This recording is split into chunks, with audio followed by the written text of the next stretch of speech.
চট্টলার সংগ্রামী জনতা, আজকের এই সমাবেশে কথা বলবেন আমিরে জামাত।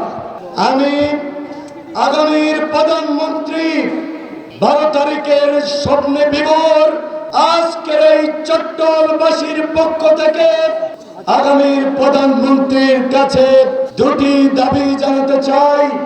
চট্টগ্রামকে আপনার মাধ্যমে সত্যিকার অর্থে বাণিজ্যিক রাজধানী হিসেবে আপনি পরিগণিত করবেন ইনশাআল্লাহ।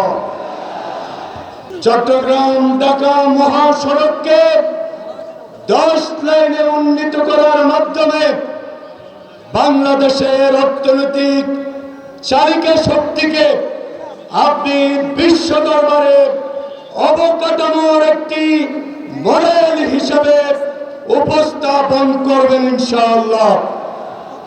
এবার আমরা একটা স্লোগান দেব, 12 তারিখ সারা দিন দাঁড়িপাল্লায় ভোট দেন, আমিরে জামাতের সালাম দেন। আসসালামু আলাইকুম ওয়া রাহমাতুল্লাহি ওয়া বারাকাতুহু।